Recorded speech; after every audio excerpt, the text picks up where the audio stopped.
할렐루야. 하나님의 은혜가 오늘 예배한 우리 모두에게 함께 하시길 바랍니다. 우리 찬양의 주제가 사랑이었는데 우리 인사하시겠습니다. 서로 사랑의 인사 나누겠습니다. 주님의 이름으로 사랑합니다. 네, 다시 한번 인사할까요? 이 한 주간도 건강하세요.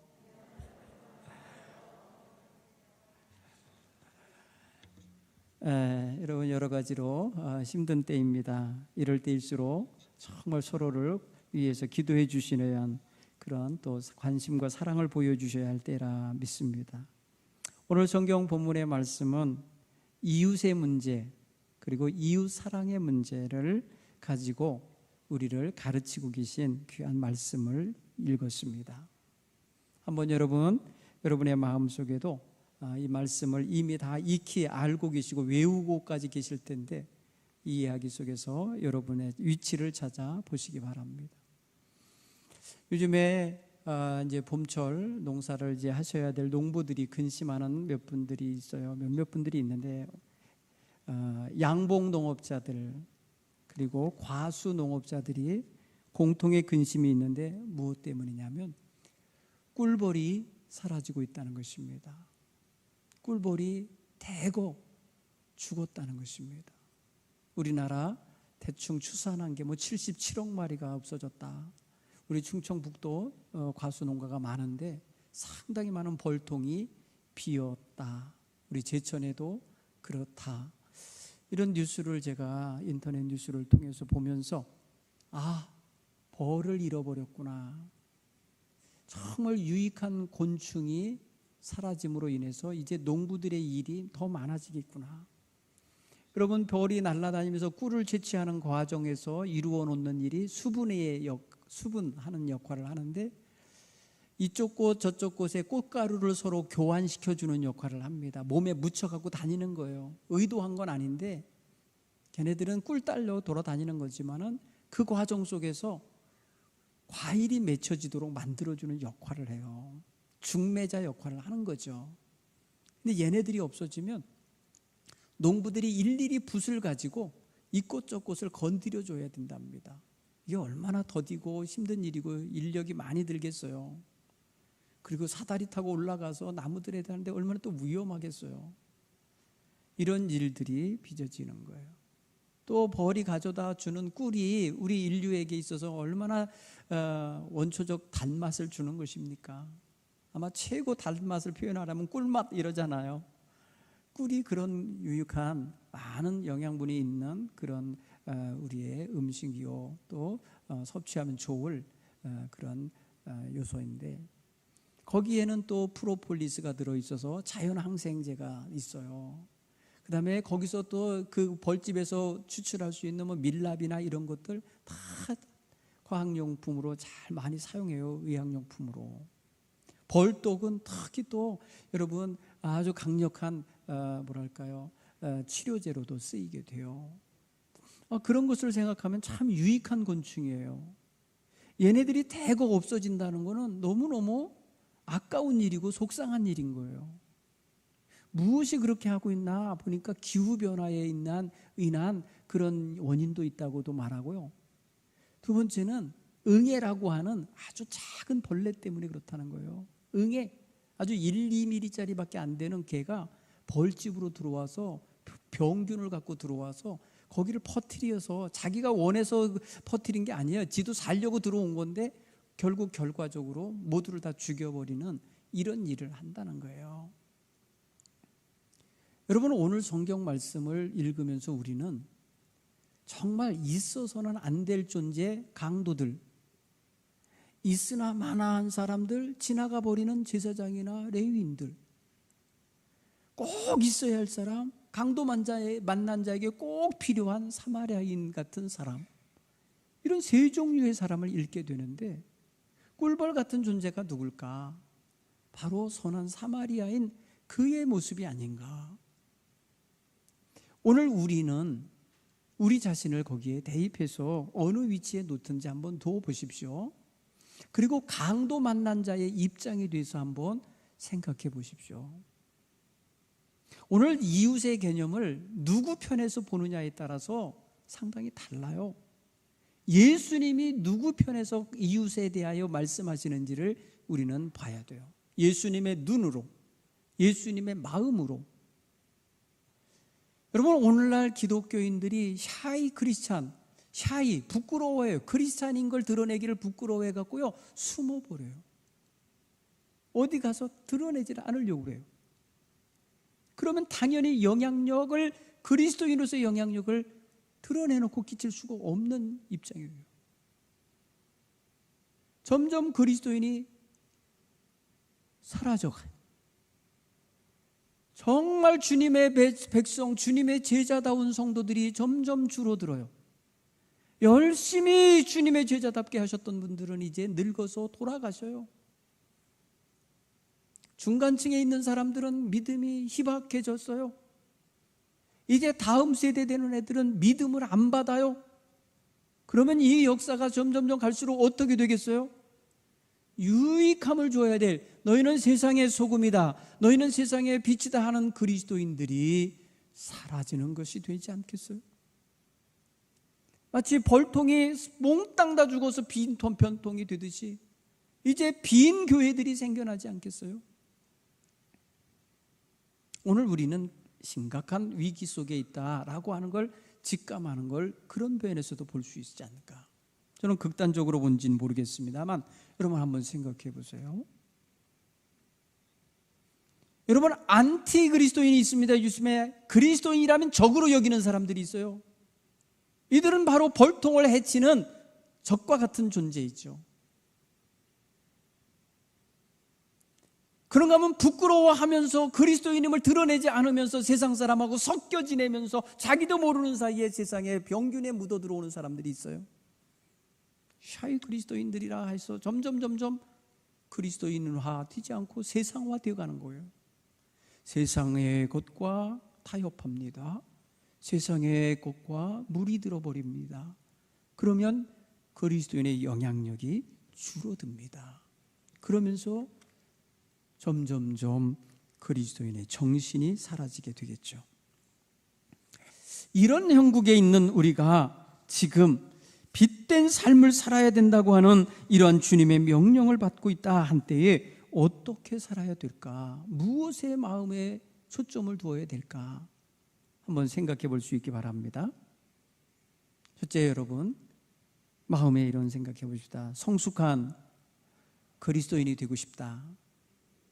네, 성숙한 그리스도인이 되고 싶다 하는 마음을 가지셔야 돼요. 하나님의 말씀대로, 하나님의 뜻대로, 그리스도의 교훈대로, 그리스도의 십자가의 정신대로 살아가는 이런 그리스도인이 되고 싶다라고 하는 기본적인 열망과 그러한 마음의 소원이 있어야 될 줄 믿습니다. 여러분, 성숙한 성도는 마치 과수원의 꿀벌 같은 역할, 여러분, 그건 일시적인 역할일 수 있어요. 잠시 꽃 필 때 왔다 가는 그런 존재일 수 있어요. 그러나 그 결과는 가을 농사까지 이어집니다. 이런 걸 생각해 볼 때 우리는 잠시 잠깐 그 자리에서 역할하고 지나간 것 같지만 그 역할의 결과는 많은 사람들에게 선한 영향력을 끼쳐서 한참 후에까지 연결될 수 있습니다. 이게 한 세대에서 그 다음 세대까지 연결되는 기간이라고 생각하면 우리는 꽃을 찾는 벌처럼 우리가 살아있는 동안에 내내 그 역할을 잘 감당하고 싶어하는 이런 선한 열망을 가져야 될 줄 믿습니다. 오늘 성경 본문에 등장하는 율법교사는 이름도 밝혀지지 않는 사람이에요. 그의 직함이 율법교사예요. 서기관 정도 되는 사람일 것 같아요. 그런데 예수를 시험하고 싶었어요. 이 예수 나사렛에서 온 이 청년, 이 시골뜨기가 뭘 좀 아나 한번 좀 시험해보고 싶었어요. 사람들이 많이 와서 그의 말을 듣고 위대하다고 하고 막 놀랍다고 하는데 도대체 어느 정도인가? 그래서 성경의 핵심이 될 만한 내용을 물었어요. 선생님, 내가 무엇을 하여야 영생을 얻으리까? 무엇을 하여야 영생을 얻으리까? 여기 여러분, 무엇을이라는 것과 하여야 하는 행위와 그리고 최종 목표 영생이라는 것이 여기 있어요. 자, 이 사람 질문의 내용 속에 참 고상한 걸 물은 거예요. 사실은 목표가 영생이에요. 영생. 여러분, 기독교에서 말하는 복음의 핵심이 어디에 있습니까? 영생 천국에 있는 거 아닙니까? 자, 그럼 우리와 관심이 같아요? 우리가 각 지향하고 있는 점하고 같아요? 무엇을 하여야 라고 하는 건 삶의 문제 아니겠어요? 삶의 문제? 무엇을 하면 되겠습니까? 내가 삶을 어떻게 살았으면 되겠습니까? 라고 묻는 것과 같지 않겠어요? 그때 예수님이 역으로 묻습니다. 그래, 율법을 너는 어떻게 읽었냐? 율법에 기록된 걸 네가 어떻게 읽고 있냐? 그랬더니 오늘 좀 근사하게 대답합니다. 예, 마음을 다하며 목숨을 다하며 힘을 다하며 뜻을 다하여 주 너희 하나님을 사랑하라 하신 그 말씀 제가 받고 있습니다. 그리고 내 이웃을 내 자신같이 사랑하라 하는 말씀이 그거 있습니다. 그걸 내가 받아 갖고 있습니다. 알고 있습니다.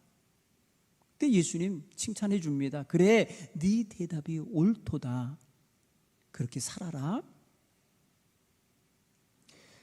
오늘 성경은 그거예요. 내 대답이 옳도다. 그것을 행하며 살아라는 거예요. 이 일을 행하라. 행하라. 그 뭐예요? 내가 무엇을 행하여야 영생을 얻으리까 할 때 행하라. 하나님 사랑하고 이웃을 내 자신같이 사랑하고 살아라 라고 대답을 해 주신 거잖아요. 아, 예, 알겠습니다. 제가 그리하겠습니다 하고 돌아가면 되잖아요. 그러지 않았어요. 이 사람은 자기를 옳게 보이려고 예수님이 옳다고 대답도 해주셨는데 내가 지금 옳게 살았다는 걸 보여주려고 이제 한다는 소리가, 그러면 내 이웃이 누굽니까? 이 말을 하세요. 내가 누구를 내 이웃으로 삼아서 이웃을 내 자신같이 사랑하여야 되죠? 라고 묻는 거죠. 그러면 지금 율법교사가 지금까지 자기 이웃을 모르고 살았다는 뜻이죠. 결국은 몰랐기 때문에 못 행했다는 거겠죠. 이 모든 것들이 결국은 합리적으로 자기가 설명을 할 때 보니까 자기를 옳게 보여야 되니까 결국은 무슨 말이야? 내가 내 이웃이 누군지를 몰라서 그렇게 못 살았습니다. 그런데 이제 알아야 되겠습니다. 내 이웃이 누구죠? 일을 행하라고 하셨는데 이거죠. 이 사람은 지금 내 이웃이 누구냐라고 이야기를 하고 있어요. 내 이웃. 나의 이웃. 소유격을 따지면 내가 이웃으로 삼을 사람들을 말하는 거죠. 그런데 예수님의 이야기는 오늘 예화를 통해서 이 강도 만난 자의 이웃을 누구라고 말하느냐라고 물으시는 걸로 대답하세요. 내 이웃이 누구입니까? 라고 묻는 사람에게 예수님은 다시 질문을 하는 거예요. 강도 만난 자의 이웃이 누가 되겠느냐? 이렇게 물으셔요. 누구 입장입니까? 이번에는 예수님의 관점은 달라요. 율법학자는 내 이웃, 나의 관점에서 사람을 찾으려고 하는 거고, 예수님은 강도 만난 자의 입장에서 누가 그의 이웃이 되겠느냐 하고 관점을 바꿔놓으셔요. 사랑하는 성도 여러분, 여러분이 이 시간에 강도 만난 자로서 길바닥에 버려진 채 죽어가고 있는 사람의 입장에 한번 놓여보셔서 감정이입을 해보십시오. 오늘 내 앞에 다가온 강도, 내 모든 것을 강탈해가고 쫓아오지 못하게 할 건지 신고하지 못하게 두들겨 팼어요. 거의 죽을 만치 해놨어요. 나에게 다 해만 끼친 자예요. 강도 입장에서 이 사람이 나의 이웃이다 라고 생각하기가 얼마나 불편하겠어요. 그렇죠? 여러분, 강도 만난 자의 입장에서 예수님은 지금 이 이야기를 보게 하고 계신 거잖아요. 두 번째, 그를 보고 지나쳐서 빨리 급히 사라져버리듯이 도망치듯이 그 길을 떠나버린 제사장, 그리고 레위인이 있었어요. 여러분, 자기 삶에 다가온 사람이 해를 끼치러 다가온 사람이 있고, 나에게 아무 유익도 나에게 지금 필요한 아무 필요로 채워주지 못하고 떠나는, 그냥 지나쳐버리는, 무관심하게 가버리는 있으나 마나한 사람이 있어요. 자, 강도는 절대 있어서는 안 될 사람이죠, 내게. 그런데 나에게 나의 필요가, 나의 지금 도움이 필요하고 내가 굉장히 지금 힘든데 나를 외면하고 본 척도 만 척도 않고 그냥 가버리는 사람, 이런 사람은 뭐예요? 나에게 실망을 주고 가는데 내 입장에서는 있으나 마나한 사람이었던 거죠. 여러분, 우리 주변에는 있으나 마나한 사람으로서 존재하는 사람들도 있을 수 있어요. 내가 그런 존재로서 누군가에게 있으나 마나한 존재로서 지금 살고 있는지도 몰라요. 강도 만난 사람은 지금 굉장히 도움이 필요해요. 자기를 살려주고 자기를 도와줄 사람이 필요해요. 그래서 할 수만 있으면 사람이 자기에게 다가오기를 원해서 지나가는 사람의 발소리가 들릴 때에 나를 좀 살려달라고 아마도 어떤 사인이든 사인을 했을 거예요. 소리를 냈든지 신음소리를 냈든지 발버둥을 쳤든지 어떻게 했을 거예요. 그런데 지나가 버리고 또 지나가 버렸을 때 그 마음은 굉장히 실망이 들고 점점 두려움이 찾아왔을 거예요. 죽을까 봐. 이제 죽는구나. 내가 이렇게 가족도 못 만나고 길에서 객사하게 됐구나. 이랬을지 몰라요. 그럴 때에 다가오는 발걸음이 하나 있었어요. 이 다가오는 발걸음은 자기가 신음소리를 냈는지 어쨌는지 뭐 그것 때문에 반응한 건지 모르지만 오늘 성경은 보고 찾아온 사람이에요. 오늘 성경 본문의 말씀 보세요. 피해가라고 도망치듯이 간 사람은 보고 도망친 거예요. 보고 피해간 거예요. 그런데 이 사람은 뭐예요? 보고 측은히 여겨서 불쌍히 여겨서 가까이 다가왔다고 성경은 기록하고 있어요. 여러분, 이게 큰 차이입니다. 보고 외면하고 가는 마음과 보고 불쌍히 여겨서 다가와서 돌봐주는 마음은 큰 차이가 있는 마음인 거예요. 자, 강도 만난 자의 입장에서 지금 누구의 손길, 누구의 돌봄, 누구의 사랑의 케어를 받고 있는 겁니까? 바로 다가온 사람, 자기를 보고 불쌍히 여겨주고 있는 사람, 자기를 측은히 여겨주고 있는 사람 아닙니까? 이 사람은 사마리아인이라는 거예요.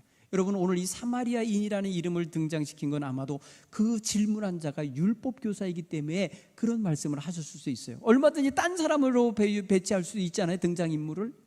예수님의 이야기 속에는 완전히 극대비되는 사람을 갖다 넣은 거예요. 율법교사는 유대인 중에 유대인이고요, 그 사람들은 하나님 말씀에 있어서 아주 빼어나다고 생각하고요, 특선하다고, 자기 스스로들이 특별하다고 여기는 사람들이거든요. 그런데 반면 그 사람이 생각하는 사마리아인은 어떤 사람이냐? 무시당하는 존재예요. 외면당하는 존재예요. 상종도 하지 않는 존재예요. 그러면 바닥 인생인 거예요. 그런데 그가 하늘의 뜻을 이루고 있는 거예요. 그가 하나님 마음을 가지고 다가서고 있는 거예요. 예수님은 이렇게 만들었어요. 이야기를 이렇게 전개하셨어요.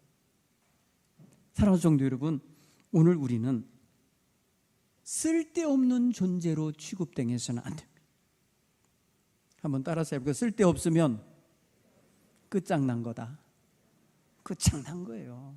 쓸데없으면 어떻게 합니까? 제가 어제 어머니 생신이라 집에를 좀 다녀왔어요, 고향에. 근데 어머니 밭 옆에 아주 많은 감을 열리던 나무가 뭐랄까요, 이게 흙을 많이 갖다 넣는 바람에 숨을 못 쉬고 죽었더라고요. 몇 년 죽었어요. 그러니까 쓸데없는 나무가 됐어요. 죽은 나무가 돼서 잘라버렸어요. 그리고 땔감으로 쓰도록 한쪽에 모아놓고 왔어요. 쓸데없는 나무가 됐어요. 죽으니까. 예수님은 쓸데없는 것에 대한 이야기를 하나 하신 적이 있어요. 마태복음 5장 13절. 너희는 세상의 소금이다. 소금이 만일 맛을 잃으면 아무 쓸데가 없어 밖에 버려져 사람들에게 밟힐 뿐이니라. 쓸데없는 존재, 맛을 잃어버린 존재이죠. 자기 역할 못하는 존재가 돼버린 거죠. 소금이 맛을 잃을 리가 없죠. 우리 개념으로는. 아마 당시에는 그런 게 있었던가 봐요. 이런 예화를 하신 거 보면요, 중요한 건 뭐예요? 우리 자신이에요. 우리는 지금 꼭 필요하여 쓸데있는 존재로 살고 있나? 물론 가정에서 여러 가지 역할을 하시니까 꼭 쓸데가 있어요. 가끔 그러죠. 노인들 보시면서 아직 내가 쓸데가 있나 봐요. 그러셔요. 본인들이 하나님이 아직 내가 쓸데가 있어서 살려주시는 것 같아요. 그러시면서 흐뭇하게 생각하십시오. 하나님이 쓸데가 있으시죠. 하나님 부르시는 날까지 쓸데가 있는 거죠. 여러분, 쓸데있는 존재, 그건 뭐예요? 유익한 존재요, 가치 있는 존재요, 쓸모 있는 존재라는 의미라고 우리가 받아 쓴다면 정말 우리 그리스도인은 이런 존재가 되어야 돼요. 하찮게 여김받고 버림받는 존재가 아니라 쓸데있는 존재가 되어야겠죠. 이 쓸데있는 존재의 가장 극치가 바로 오늘 사마리아인과 같이 다른 사람에게 관심을 보여주고 다른 사람을 돌볼 수 있는 사람입니다. 사랑하는 성도 여러분, 2008년에 경북 김천시 황금동이라는 곳에 살고 있던 한 김시성을 가진 사람이 있었어요. 그는 아내와 함께 일남일녀를 기르면서 단란한 가정 세우고 성실하게 사셔서 겨우 이제 아파트 하나 마련해서 사는 중년의 한 아저씨예요. 근데 어느 날 야근을 하고 밤늦게 집에 돌아오는데 자기네 집 근처에 있는 어느 골목길 담벼락에 한 젊은이가 쓰러져서 말이에요, 땅에 얼굴을 받고 있어요. 이 아버지는 이 사람은 생각하기에 뭐냐면, 아니 술을 먹고 이 사람이 이 저녁에 이 밤중에 이러고 있구나, 정신 차려서 가겠지 하고 그냥 왔어요. 집에 와서 다 씻고 말입니다. 저녁 먹고 이제 하는데 애가 안 들어와요. 자기 아들이 학원 갔다는데 아직도 안 들어와요. 그래서 말입니다, 밤 12시까지 기다렸어요. 안 들어와요. 그 여기저기 전화를 해봤어요. 학원에도 다 끝나서 문 닫아서 갔고요. 애들 친구들 다 헤어졌다고 그러고요. 없는 거예요. 밖방으로 돌아다녀 봤어요. 나가봤더니 없어요. 어디가 있는지. 새벽녘에서 전화가 왔어요. 어느 병원 응급실로 오시라고. 당신의 아들이 여기 병원에 누워있다고. 다가갔습니다. 조금만 일찍 데려왔으면 이 아이가 살 수 있었을 텐데 그만 늦었습니다.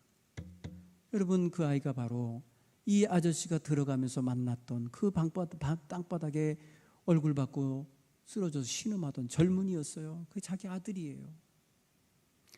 평소에 가졌던 삶의 자세가 성실하게 내 가정을 위해서 사는 건 좋았는데 당장 죽어가고 있는 사람, 당장 쓰러져 있는 사람을 내 선입견을 가지고 대하여 술 먹고 누워있는 아이려 정도로 생각하고 깨닫지 하는 것이에요. 그런데 그게 죽어가고 있던 내 아들이었다는 거죠. 여러분, 관심을 가지고 가서 다가가서 얼굴만 돌려봤어도 내 아들인 거 얼른 알았겠죠. 가슴을 치며 울어야 소용없는 것. 내가 너에게 무심했구나, 내가 너를 그냥 지나쳤구나, 미안하다 하면서 울며 여러분 그 병원 바닥에 내 앉은 것을 본 이야기, 가슴이 아프죠. 사랑하는 성도 여러분, 우린 조금만 이웃에게 관심을 가지면 사랑의 사람이 될 수 있습니다. 물론 사랑의 사람이 되면 관심의 문이 열리겠죠.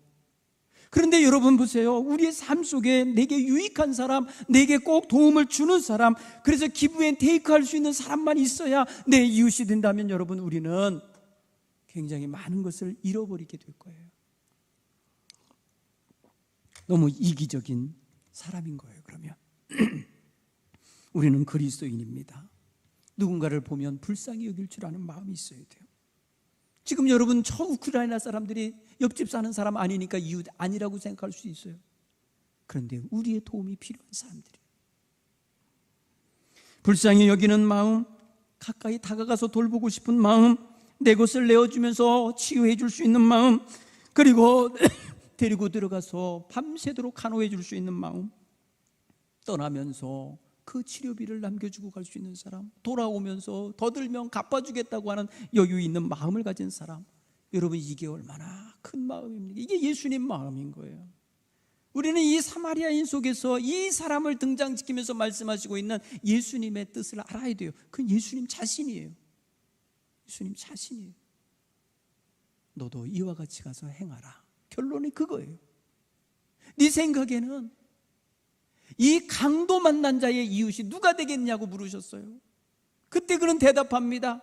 예, 자비를 베푸는 사람입니다라고요. 자비를 베푸는 사람. 여러분, 사마리아인입니다라고 말 못해요. 왜? 평소에 욕하던 사람이에요. 평소에 하대하던 사람이에요. 무시하던 사람인데 자기보다 훨씬 나은 생각을 하고 훨씬 많은 생활을 하고 있으니까 그를 지칭도 못해요. 그냥 자비를 베푼 사람입니다. 사랑하는 성도 여러분, 오늘날 그리스도인인 걸 왜 숨깁니까? 왜 감춥니까? 당당하게 그리스도의 마음과 사랑을 가지고 우리는 분명히 나아가서 사랑을 실천하며 관심을 보여주며 서로를 섬기며 사는 생활을 해야 됩니다. 이게 빚되게 사는 삶입니다. 이거 부자라서 하는 게 아니에요. 이거 젊고 많이 배웠기 때문에 할 수 있는 게 아니에요. 여러분 예수님 사랑 가지시면 하실 수 있는 거예요. 여러분 돌보실 수 있고 눈을 좀 넓게 열고 바라볼 수 있는 이런 사랑의 마음의 소유자들이 다 되시기를 간절히 축원합니다. 기도하겠어요. 하나님 고맙습니다. 오늘 우리의 눈을 넓혀 주옵소서. 우리의 마음을 곱게 하게 하여 주시고 따뜻하게 하여 주시고 하나님 밝게 하여 주옵소서. 너도 가서 이같이 행하라 말씀하시는 주님의 음성을 우리에게 하는 말씀으로 들을 수 있게 하여 주옵소서. 예수님 이름으로 기도합니다. 아멘. 이 시간 511장을 찬송하겠어요. 511장